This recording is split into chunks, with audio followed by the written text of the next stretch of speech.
నమస్కారం. ప్రతిధ్వని కార్యక్రమానికి స్వాగతం. రైతుల సంక్షేమం కోసం రెండు తెలుగు రాష్ట్ర ప్రభుత్వాలు ఎలాంటి చర్యలు చేపట్టాయో వివరించాలని ఉమ్మడి హైకోర్టు రాష్ట్ర ప్రభుత్వాలను ఆదేశించింది. అన్నదాతల ఆత్మహత్యల నివారణకు తీసుకున్న చర్యలేమిటని అడిగింది.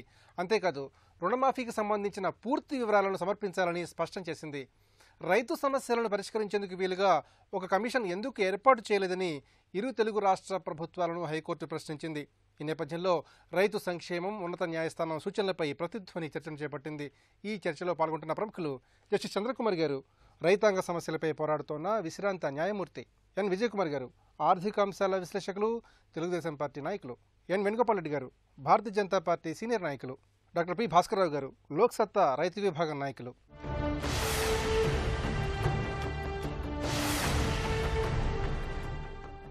జస్టిస్ చంద్రకుమార్ గారు, ఉభయ తెలుగు రాష్ట్రాల్లో రైతుల ఆత్మహత్యల నివారణకు, వారి సమగ్ర సంక్షేమానికి, వారి అభివృద్ధికి రెండు తెలుగు రాష్ట్ర ప్రభుత్వాలు ఎలాంటి చర్యలు చేపట్టాయో తెలియజేయమని ఉమ్మడి హైకోర్టు ఆదేశించింది. మరి ఈ ఆదేశాలకు సంబంధించిన పూర్వపరాలని, నేపథ్యాంశాలని ఏ విధంగా విశ్లేషించుకోవాలి? ఒక రకంగా చెప్పాలంటే వ్యవసాయ రంగం పూర్తిగా నిర్లక్ష్యానికి గురి చేయబడుతున్నది చాలా కాలం నుంచి. ఇప్పుడే కాదు, ఇప్పుడు రైతుకు పెట్టుబడి కావాలా, మరి అప్పులు ఇవ్వాల్సిన పరిస్థితి. ఇందాక నేను గ్రామాలకు వెళ్ళి రైతులతో మాట్లాడి వస్తున్నా. ఏ బ్యాంకు నుంచి కూడా ఇప్పుడు వాళ్ళకు రుణాలు ఇవ్వడానికి బ్యాంకులు ముందుకు రావడం లేదు. సెప్టెంబర్లో, అక్టోబర్లో అప్పులు ఇస్తారు. అందులో ఒకటి. రెండో సమస్య ఏంటంటే, ఇప్పుడు తెలంగాణ ప్రభుత్వం ₹1,00,000 అప్పు మాఫీ చేసింది.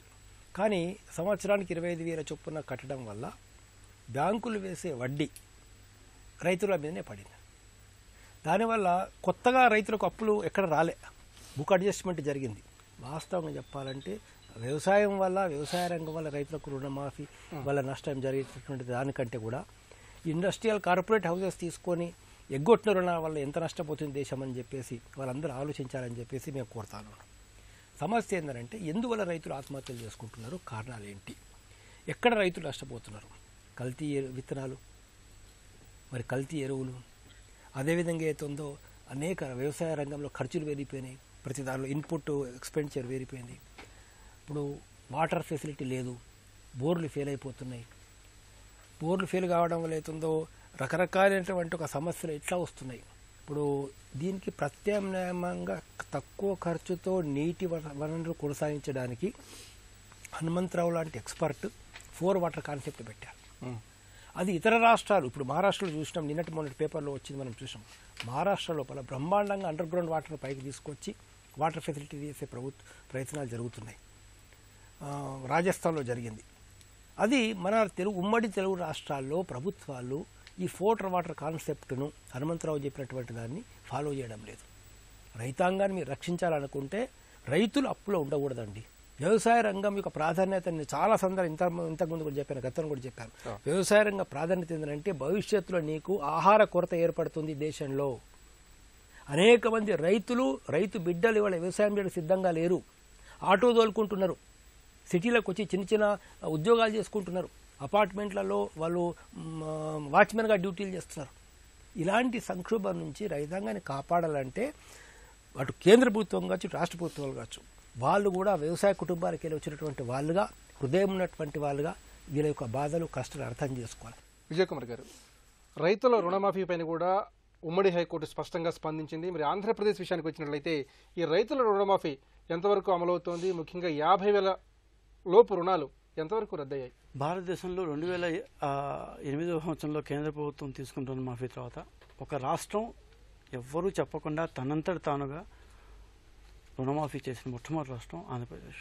2012లో వస్తున్న మీకోసం యాత్రలో భాగంగా ఇచ్చిన హామీ మేరకు, ఉమ్మడి రాష్ట్రంలో ఇచ్చిన హామీ మేరకు రాష్ట్రం విడిపోయిన తర్వాత కూడా 16,000 కోట్ల లోటు బడ్జెట్ ఉన్నా కూడా రుణమాఫీని అమలు చేసిన రాష్ట్రం మాది.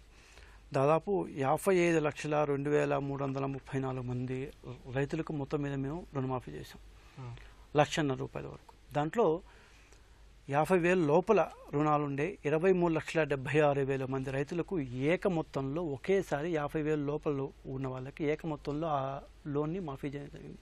23,76,332 మంది.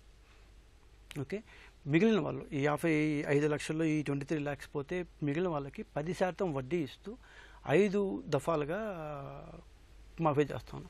ఇప్పటికీ 2 ఇన్స్టాల్మెంట్లు ఇచ్చాం. ఈ నెలలో ఇంకొక 4-5 రోజుల్లో 3వ ఇన్స్టాల్మెంట్ వస్తుంది. రేపు మార్చికి 4-5 ఇన్స్టాల్మెంట్ ఒకేసారి ఇద్దాం అనుకుంటున్నాం.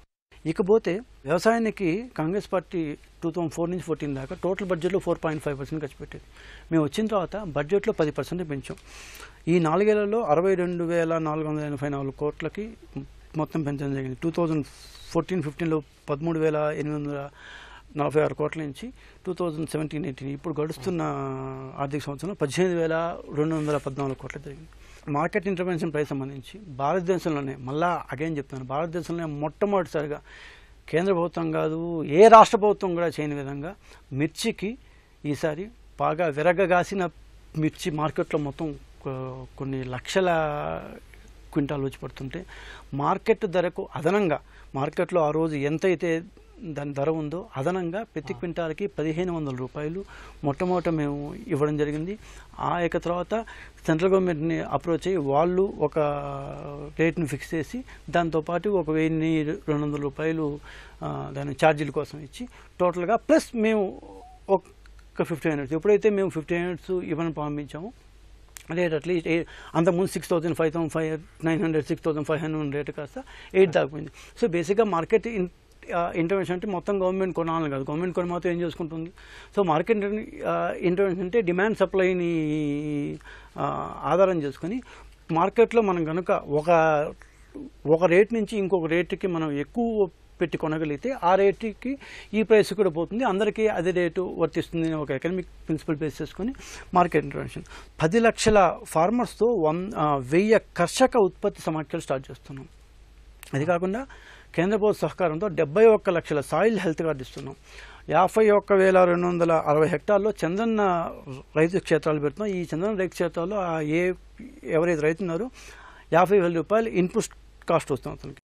116 మండలాల్లో 13 క్లస్టర్స్లో 6 లక్షల ఫామ్స్లో సేంద్రియ దాని వ్యవసాయం మీద ఇస్తున్నాం. ₹1 దాని పశుదానా ఇస్తున్నాం, ₹3 కేజీ ఎండుగడ్డి ఇస్తున్నాం. మొట్టమొదటిసారిగా హైర్ పర్చేజ్ కింద మేము దాని యాంత్రీకరణ స్టార్ట్ చేసాం. 2014లో మేము అధికారంలోకి వచ్చినప్పుడు పాతాళంలో ఉన్న రైతులను తిరిగి పైకి తెచ్చి వాళ్ళని వ్యవసాయ అభిముఖంగా తీసుకురాగల ప్రయత్నంలో ఇవన్నీ చేస్తున్నాం. కొంతవరకు మేము విజయం సాధించామని అనుకున్నాం. వేణుగోపాల్ రెడ్డి గారు, రైతుల సంక్షేమానికి సంబంధించి ఎలాంటి సమగ్రమైన చర్యలు చేపట్టాలో తెలియజేయమని 2 రాష్ట్ర ప్రభుత్వాలని ఉమ్మడి హైకోర్టు స్పష్టంగా ఆదేశించింది. అసలు క్షేత్రస్థాయిలో ఉభయ తెలుగు రాష్ట్రాల్లో రైతాంగ స్థితిగతులు ఏ విధంగా ఉన్నాయి? గత అసెంబ్లీలో స్వయంగా ముఖ్యమంత్రి గారు ప్రకటించారు, నేను 4,000 కోట్లు ముందే అడ్వాన్స్ ఇప్పుడు ఇచ్చేస్తాం, ఏప్రిల్ ఫస్ట్ బడ్జెట్ ఏప్రిల్లో ఇచ్చేస్తాం, మే నుంచి కొత్త రుణాలు తీసుకోవచ్చు అన్నారు. వ్యవసాయం ముందు పోతున్నది, ఖరీఫ్ ప్రణాళిక ఇప్పటివరకు తయారు కాలేదు, వాళ్ళ ప్రణాళికలు వెనకపోతున్నాయి. మరి ప్రణాళికలు ముందు పోయి వ్యవసాయం వెనకపోతున్నాం లాభం జరుగుతుంది. ఇప్పటి వరకు దాని ప్రణాళిక లేదు, ఏది లేదు. ఆ విత్తనాలు ఎక్కడ వచ్చినాయి లేవు, ఎక్కడ పోయినాయి లేవు. తర్వాత అన్నిటికన్నా బాధాకరమైన విషయం అంటే రుణ వితరణ సామర్థ్యాన్ని కేంద్ర ప్రభుత్వం పెంచింది. 10 లక్షల కోట్లు ఇచ్చింది ఈ సంవత్సరం. దాన్ని నబార్డు ద్వారా ఉపయోగించుకొని ప్రతి రైతు రుణం పొందే, సంస్థాగత రుణం పొందే, రైతు రుణం పొందే విధంగా చర్యలు తీసుకున్న ప్రభుత్వం మంచి ప్రభుత్వం. అటవీ భూములు దున్నుకునే వాళ్ళకి, సీలింగ్ భూములు దున్నుకునే వాళ్ళకు ఎక్కడ కూడా రికార్డ్ ఆఫీసెస్ లేవు, లోన్ తీసుకునే పరిస్థితి లేదు. తర్వాత కౌలు రైతులు లోన్ తీసుకునే పరిస్థితి లేదు. తర్వాత బకాయి పడ్డ రైతులు, ఇప్పుడు ఈ 4 టర్మ్లలో ఇచ్చిన వాళ్ళు ఎవరైతే బకాయి పడ్డ రైతులు ఉన్నదో, బుక్ అడ్జస్ట్మెంట్ ఉన్నదో వాళ్ళు కొత్త రుణం తీసుకునే పరిస్థితి లేదు. మరి ఎవరైనా రుణం తీసుకునేదంటే ఒక మొత్తం రైతులలో 10 to 15% కూడా కొత్త రుణాలు తీసుకునే పరిస్థితి వాళ్ళ రాష్ట్రంలో లేదు. ఏ రాష్ట్ర ప్రభుత్వం ఎంత ఉపయోగించుకుంటే అంత కేంద్రం ఇస్తున్నది. ఇప్పుడు మీకు ఫసల్ బీమా యోజన ఇచ్చింది. ఫసల్ బీమాని ఇప్పటివరకు ఇక్కడ ప్రారంభించలేదు. పక్క మనకు హైదరాబాద్, కర్ణాటక, ఒకప్పుడు మన స్టేట్లో ఉన్న బీదర్లో నిన్న ఒక ఎంపీ గారు వచ్చారు, భగవత్. ఆయనే 140 కోట్ల రూపాయలు అక్కడ రైతులకు ఇన్సూరెన్స్ ప్రీమియం ఇప్పించండు. అక్కడ కాంగ్రెస్ ప్రభుత్వం ఉన్నది, అక్కడ ప్రీమియం కడుతున్నారు. ప్రీమియం కట్టించి అక్కడ ఉన్న బ్యాంకర్స్ కానీ, ఇన్సూరెన్స్ అధికారులు కానీ, అగ్రికల్చర్ అధికారులు కానీ, కలెక్టర్ని కానీ అందరిని ఒక దగ్గర కూర్చుండబెట్టి మొత్తం అందరిని ఇన్సూరెన్స్ చేయించి ఆ తర్వాత ఎవరైతే సోయా లాస్ అయినో వాళ్ళకు లాస్ అయిన వాళ్ళని ఐడెంటిఫై చేయించి మళ్ళీ వాళ్లకు దాదాపు 140 కోట్ల రూపాయలు ఇప్పించండు మన పక్కనే.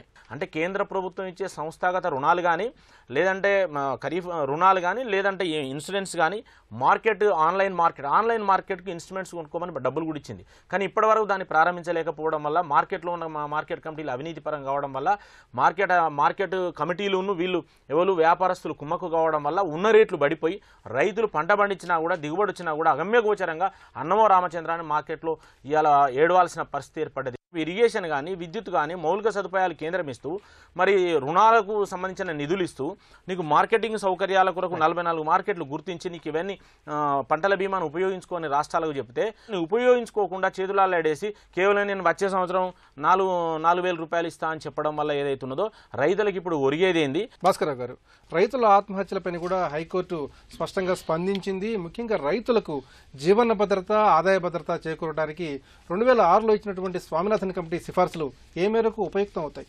స్వామినాథన్ కమిషన్ రిపోర్ట్ అనేది చాలా దేశవ్యాప్తంగా తిరిగి అన్ని ప్రాంతాల్లో అన్ని వ్యవసాయ సంబంధించిన అన్ని అంశాలు పరిగణలు తీసుకొని వాళ్ళు మంచి రిపోర్ట్ ఇచ్చారు. దాంట్లో ఆ రిపోర్ట్ విషయంలో ఎవరు కూడా తప్పుపట్టడానికి లేదు.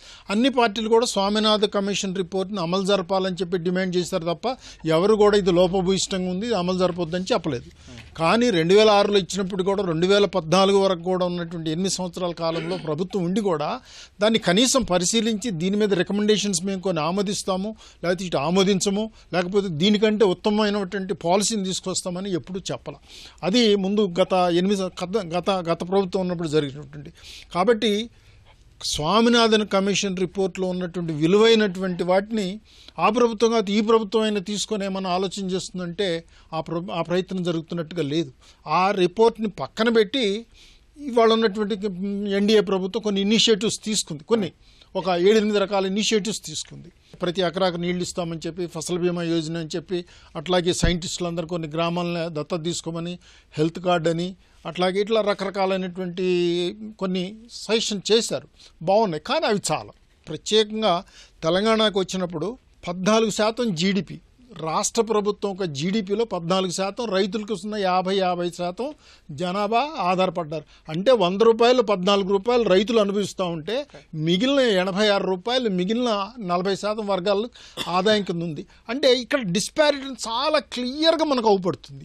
దానికి ఎంత తొందరగా మనం చర్యలు తీసుకొని వాళ్ళని ఏ రకంగా అభివృద్ధి పదంలో తీసుకొస్తామో, ఆర్థికంగా వాళ్ళకి ఎదగడం కోసం ఏం చేస్తామనేటువంటి ప్రయత్నాలు చేయవలసింది. కాకపోతే వాళ్ళు కొన్ని పాలసీలు తీసుకున్నారు.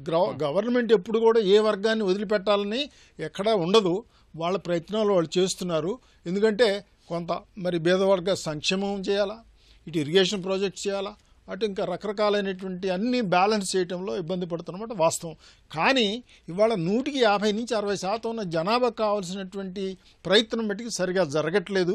స్వామినాథన్ కమిషన్ రిపోర్ట్ యొక్క అంశాలు ఏదైతే ఉన్నాయో 100 రూపాయలు ఖర్చు అవుతే దానికి 150 రూపాయల ఆదాయం వచ్చేటట్టుగా చేయమని చెప్పి వాళ్ళు చెప్పారు. దానికి కావాల్సినటువంటి మరి పంటలకి సరైనటువంటి రేట్లు ఫిక్స్ చేయాల్సిన అవసరం ఉంది, ఖర్చు పెట్టిన దాని మీద అదనంగా వచ్చేటట్టుగా. కాబట్టి ఏంటంటే స్వామినాథన్ కమిషన్ రిపోర్ట్ని కనీసం బేస్గా తీసుకొని మళ్ళీ కొత్త కమిషన్ వేసి దాని మీద విచారణ జరిపిన దానికంటే కూడా ఇవాళ దేశంలో ఉన్న సైంటిస్టులో స్వామినాథన్ కంటే గొప్ప వాళ్ళు ఎవరు లేరు. కాబట్టి ఆయన దాన్నే బేస్ చేసుకొని మంచి ప్రణాళిక చేసి ముందు ఆర్థికంగా వాళ్ళు ఎదగడం కోసం కావాల్సిన చర్యలు తీసుకొని చాలా అవసరం ఉందని. జస్టిస్ చంద్రకుమార్ గారు, రైతులు ఎదుర్కొంటున్న సమస్యలను పరిష్కరించేందుకు ఒక స్వయం ప్రతిపత్తి గల కమిషన్ను ఎందుకు ఏర్పాటు చేయలేదని 2 రాష్ట్ర ప్రభుత్వాలను ఉమ్మడి హైకోర్టు నిశ్చితంగా ప్రశ్నించింది. మరి ఈ ప్రత్యేక కమిషన్ ఏర్పాటు ద్వారా రైతాంగం ఎదుర్కొంటున్న సమస్యలకు ఎంతవరకు పరిష్కారాలు లభిస్తాయి? కమిషన్ గ్రామాల్లో తిరిగి సర్వే చేసి రైతులతో మాట్లాడి అక్కడ గ్రౌండ్ రియాలిటీస్ను వాళ్ళు పైకి కనుక తీసుకొచ్చినట్లయితే చాలా వరకు ఉపయోగకరంగా ఉంటుందన్నట్లు. అంటే వాస్తవంగా రైతులు ఎక్కడ ఇబ్బంది పడుతున్నారు, ఏ అంశాల్లో వాళ్ళకి ఇబ్బంది పడుతున్నారు, ఎందుకు నష్టపోతున్నారు, ఏ కారణాల వల్ల నష్టపోతున్నారు, వ్యవసాయాన్ని లాభదాయకంగా చేయాలంటే ఏమి చేయాలా అనేది నిర్దిష్టమైనటువంటి సూచనలు కనుక కమిషన్ చేసినట్లయితే అది కమిషన్ రిపోర్ట్స్ను ప్రభుత్వాలు మనస్ఫూర్తిగా అమలు చేయడానికి సిద్ధంగా ఉన్నప్పుడు ఉపయోగకరంగా ఉంటుంది. ఇంతవరకు చాలా కమిషన్స్ వచ్చినాయి, చాలా రిపోర్ట్స్ వచ్చినాయి. మళ్ళీ కొత్త కమిషన్ రావడం వల్ల మరి కాలయాపన జరగకుండా వితిన్ ఒక ప్రిస్క్రైబ్డ్ టైం లోపల కనుక కమిషన్ రిపోర్ట్ వచ్చినట్లయితే ఆ రిపోర్ట్స్ని ప్రభుత్వం అమలు చేసినట్లయితే కొంతవరకు లాభదాయకంగా ఉంటుంది. మరి కొత్తగా వచ్చేటటువంటి ఏమి ఉండవు. వాస్తవంగా చెప్పాలంటే అందరికీ తెలిసిన విషయాలే, అవన్నీ కూడా చాలా వరకు చాలా తెలిసిన విషయాలే. అయినా టెక్నికల్గా మనకు రిపోర్ట్ అనేది కనుక వచ్చినట్లయితే ఆ రిపోర్ట్ని ఇంప్లిమెంటేషన్ చేయాల్సిన బాధ్యత ప్రభుత్వాల మీద ఉంటుంది. అనేక మంది ఆత్మహత్య చేసుకున్న కుటుంబాలకు ప్రభుత్వం జీవోల ప్రకారంగా ఏ సాయం చేయాలని చెప్తున్నదో అది సహాయం నిజంగా రైతులకు అందడం లేదు. అది రైతాంగ కారణాల వల్ల, వ్యవసాయ కారణాల వల్ల ఆత్మహత్యలుగా గుర్తించడానికి ప్రభుత్వాలు సిద్ధంగా లేవు. అది ప్రధానమైనటువంటి కారణం. కాబట్టి ఆ కుటుంబాలను ఆదుకోవాలా, ఆ కుటుంబాలకు ప్రభుత్వం చేస్తున్న ఆర్థిక సాయం చేయాలా, మరే రైతు కూడా ఈ దేశంలో మనందరికీ అన్నం పెట్టే రైతు, అందరికీ జీవనాధారమైనటువంటి రైతు ఆత్మహత్యలు చేసుకోకుండా నివారించడానికి అందరూ కూడా ఏ చర్యలు తీసుకోవాలో మనసా వాచా కర్మ వాళ్ళు కనుక పూనుకున్నట్లయితే కొంత నివారించడానికి అవకాశం అనేది ఉంటుంది. విజయ్ కుమార్ గారు, ఆంధ్రప్రదేశ్లో రైతుల సంక్షేమం కోసం, వారి అభివృద్ధి కోసం ముఖ్యమంత్రి చంద్రబాబు నాయుడు తీసుకున్నటువంటి చర్యలు ఏ మేరకు ఎలాంటి ఫలితాలను అందిస్తున్నాయి? అవుట్పుట్ దగ్గరగా ఉన్న సాగునీటి ప్రాజెక్టులన్నీ కంప్లీషన్ స్టేజ్కి లాక్కొచ్చాం. ఏది ఒకటి పట్టిసీమ. మేము పట్టిసీమని 1300 కోట్లతో స్టార్ట్ చేసాము, 9 నెలల్లో పూర్తి చేసాం.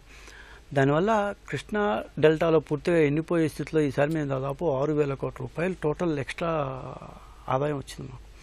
సో పట్టిసీమ కావచ్చు, ముచ్చుమరి కావచ్చు, తోటపల్లి కావచ్చు, గొల్లపల్లి కావచ్చు, జీడిపల్లి, గండికోట, వంశధార, ఇవన్నీ రకరకాల స్టేజెస్లో ఉన్నాయి. అది కొన్ని 60%, కొన్ని 50%, కొన్ని అసలు స్టార్ట్ చేయకుండా ఉన్నాయి.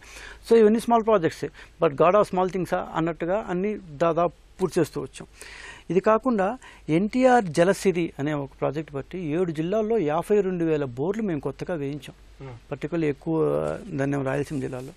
మైక్రో ఇరిగేషన్ కోసం 790 కోట్లు ఖర్చు పెట్టాం. ఇందాక మన వేణుగోపాల్ రెడ్డి గారు దాని క్రాప్ ఇన్సూరెన్స్ గురించి మాట్లాడుతారు. ఆంధ్రప్రదేశ్లో ఈసారి 7 లక్షల మంది రైతులకు 598 కోట్ల రూపాయలు ఫసల్ బీమా కింద ఇన్సూరెన్స్ ఇప్పించడం జరిగింది. ఇది కాకుండా ఇన్ని జరిగిన తర్వాత కూడా ఆత్మహత్య అంటూ ఒకవేళ జరిగితే ఇంతకుముందు ఉన్న 2 లక్షల రూపాయలు దాన్ని 5 లక్షలకి దాన్ని ఏమంటారు ఆత్మహత్య జరిగిన నేపథ్యంలో ఒకవేళ దురదృష్టవశాత్తు జరిగితే ఆ రైతుకు 5 లక్షల రూపాయలు దాన్ని పెంచాం. సో మేము బేసిక్గా తీసుకుందంటే ప్రతి రైతు కనీసం 10,000 రూపాయలు ప్రతి నెల ఆదాయాన్ని పొందాలి. ఈ ఆదాయం పొందాలంటే అతనికి కెపాసిటీ బిల్డింగ్ కావాలి, మార్కెటింగ్లో సహాయం కావాలి. ఆ నేపథ్యంలో 6,000 మంది మల్టీపర్పస్ ఎక్స్టెన్షన్ ఆఫీసర్లు నియమించాం. ఇంతకుముందు ఆదర్శ రైతులు అంటూ కొంతమంది రాజకీయ పార్టీ కార్యకర్తలు ఉంటే వాళ్ళందరినీ తీసేసి కరెక్ట్గా ఉద్యోగుల్ని, అంటే అందరూ అగ్రికల్చర్ గ్రాడ్యుయేట్ అని చెప్పను కానీ చాలామంది బీకామ్లు, బీఎల్ వాళ్ళు కూడా ఉన్నారు. బట్ అంటే గ్రౌండ్ లెవెల్లో ఆ పరిస్థితుల పట్ల అవగాహన కలిగిన యువతి యువకుల్ని వాళ్ళని ధనం చేయడం జరిగింది. ఇది కాకుండా మా మేనిఫెస్టోలో లేకపోయినా కూడా మేము పండ్ల రైతులకి 1,79,000 పండ్ల రైతులకి 384 కోట్ల రుణాన్ని మాఫీ చేసాం. ఇప్పుడు ఒక కమిషన్ ఎందుకు వేయలేదు దాని మాట వచ్చింది. స్వామినాథన్ కమిషనే కాదు, మనకు బాగా గత 10 సంవత్సరాలు హుడా కమిషన్ ఉంది, అర్జున్ సేన్ గుప్తా కమిషన్ ఉంది, వైద్యనాథన్ కమిషన్ ఉంది.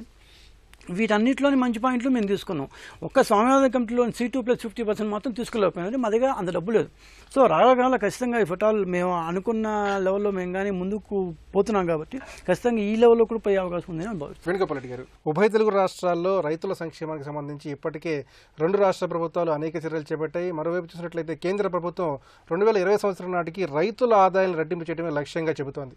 మరి ఈ పరిస్థితుల్లో రైతుల సంక్షేమం, వారి సమగ్ర అభివృద్ధి దృష్ట్యా రాష్ట్ర ప్రభుత్వాలు ఎలాంటి కీలక అంశాలపై దృష్టి పెట్టాలి? ఇప్పుడు కేంద్రం 2022 రైతుల ఆదాయం డబుల్ చేయాలనే లక్ష్యం, రాష్ట్రాలు దానికి అనుకూలంగా ఉండకపోతే కేంద్రం పెట్టే నిర్ణయం కూడా సక్సెస్ కాదు. కాబట్టి వ్యవసాయం రాష్ట్రాల పరిధిలో ఉన్నది కాబట్టి రాజకీయాలు పక్కన పెట్టేసి కేంద్రం ఇస్తున్న సహకారాన్ని తీసుకుంటున్నాగా రాష్ట్ర ప్రభుత్వాలు కూడా ఒక ప్రత్యేక వ్యవసాయ ప్రణాళికను ఆ రాష్ట్రానికి చేసుకొని అక్కడ ఏ అవసరాలు రైతులకు ఉన్నాయో చూసుకొని దాన్ని కనుక వ్యవసాయ రంగాన్ని ముందుకు తీసుకుపోగలిగితే రైతులకు ఇక్కడ వ్యవసాయ రంగానికి లాభం జరుగుతుంది. దాంట్లో ప్రధానంగా నేను చెప్పేదంటే మొన్న ఈ మధ్యలో సర్వే జరిగింది. 17 రాష్ట్రాలలో ఒక 2016లో ఒక ఆర్థిక సర్వే జరిగితే 17 రాష్ట్రాలలో ఉన్న రైతుల యొక్క ఆదాయము సంవత్సర ఆదాయం 20,000 వచ్చింది. అంటే ఒక సంవత్సరానికి. అంటే వాళ్ళు చెప్పింది ఏంటంటే కనీసం పట్టణంలో ఒక మామూలు వ్యక్తి ఒక సెల్ బిల్ అయితే సంవత్సరానికి కడతాడో అంత ఆదాయం కూడా రైతుకు లేదు.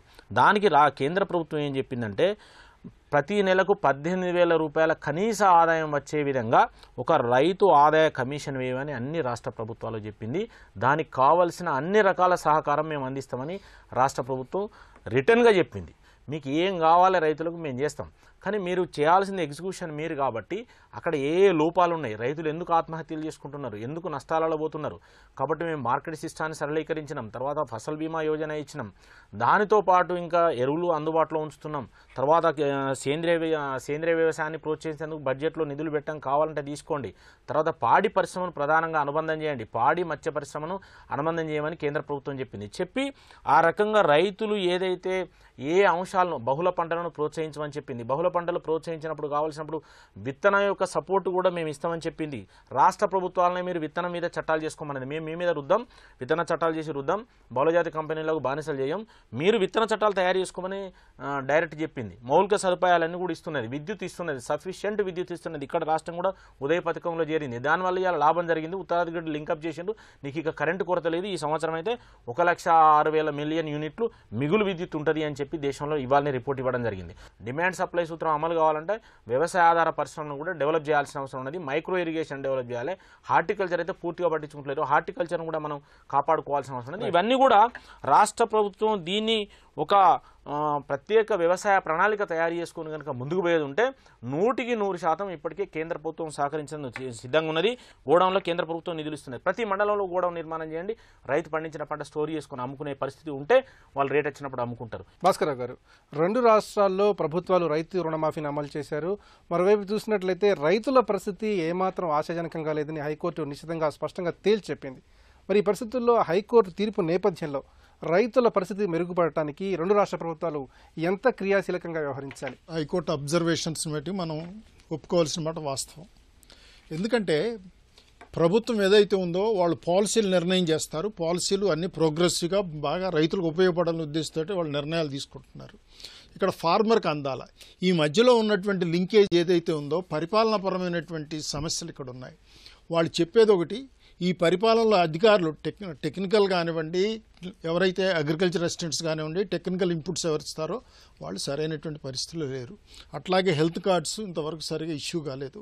అట్లాగే లింకేజెస్, సీడ్స్ కానీ, ఫెర్టిలైజర్స్ కానీ, పెస్టిసైడ్స్ కానీ, లేకపోతే ఇక్కడ కావాల్సినటువంటి ఏదైతే ఫార్మర్కి ఇవ్వాలో అవన్నీ కూడా సరైనటువంటి ఇన్పుట్స్ రావాలి. అవి ఎవరు గవర్నమెంట్ మంత్రి గారు కాదు చెప్పదు. మంత్రి గారు నిర్ణయాలు తీసుకొని మీరు అమలు జరపమంటే జరపవలసిన వాళ్ళు ప్రభుత్వపరంగా ఉద్యోగస్తులు. ఎవరు ఏ పంట ఎక్సెస్ పండినప్పుడు కూడా ఏనాడు కూడా బజార్లో పారేయటం కానీ లేకపోతే సముద్రంలో కలపడం జరగల. అంటే అది బూటకం అనేది మనకు అర్థమవుతూ ఉంది. అక్కడ ప్రభుత్వం కానీ అధికారులు కానీ చేయవలసింది, అటువంటి సందర్భంలో ఎక్సెస్ పంట ఏదైతే ఉందో దాన్ని ప్రభుత్వపరంగా మార్కెట్ ఇంటర్వెన్షన్ తీసుకొచ్చి గోడౌన్స్లో పెట్టి యాజ్ ఇట్ వన్ మార్కెట్కి అవసరానికి తగ్గట్టుగా బయటికి తీసుకొస్తే అప్పుడు రేట్లు వస్తాయి. కానీ అటువంటిది ఇక్కడ మధ్యలో ఏంటంటే ప్రభుత్వ నిర్ణయాలకి రైతుకు మధ్యలో ఉన్నటువంటి లింకేజెస్ అవుతున్నాయో అవన్నీ కూడా అట్టర్ ఫ్లాప్ అవుతున్నాయి. అంటిల్ అన్లెస్ వాళ్ళని ఒక సరైనటువంటి దారిలో తీసుకొచ్చి సరైన ఇంప్లిమెంటేషన్ చేయలేకపోతే, ఎందుకంటే ఫర్ ఎగ్జాంపుల్ వాళ్ళ మంత్రి గారే ఉంటున్నారు, నకిలీ విత్తనాలు కొంటే పట్టుకోండి ఏదో చేయమని చెప్తున్నారు. ఒక మంత్రిగా ఈ మాట చెప్పడం అంటే మధ్యలో ఉన్న వాళ్ళందరూ వాళ్ళకి అధికారాలు ఇవ్వా? నకిలీ విత్తనాలు అమ్మితే ఏం చేయాలో ఆల్రెడీ అక్కడ చట్టాలు ఉన్నాయి. అట్లాగే పెస్టిసైడ్స్ అమ్మితే ఏం చేయాలో ఉన్నాయి. అన్ని చట్టాలు ఉన్నాయి. చట్టాలను వినియోగించుకోలేని దుస్థితిలో ఇవాళ అడ్మినిస్ట్రేషన్ ఉంది. కాబట్టి దాన్ని సరైనటువంటి గాడిలో పెట్టాల్సిన అవసరం అనేది నా అభిప్రాయం. ఆరుగాలం కష్టించే రైతన్న సంక్షేమంపై ఉభయ తెలుగు రాష్ట్ర ప్రభుత్వాలు దృష్టి పెట్టాలన్న హైకోర్టు ఆదేశాలను ప్రతి ఒక్కరూ స్వాగతిస్తున్నారు. అంతేకాదు అన్నదాత సమస్యల పరిష్కారానికి స్వతంత్ర ప్రతిపత్తి గల ఓ కమిషన్ ఏర్పాటు చేయాలన్న ప్రతిపాదనపైన కూడా హర్షం వ్యక్తం అవుతోంది. ఇది నేటి ప్రతిధ్వని. నమస్కారం.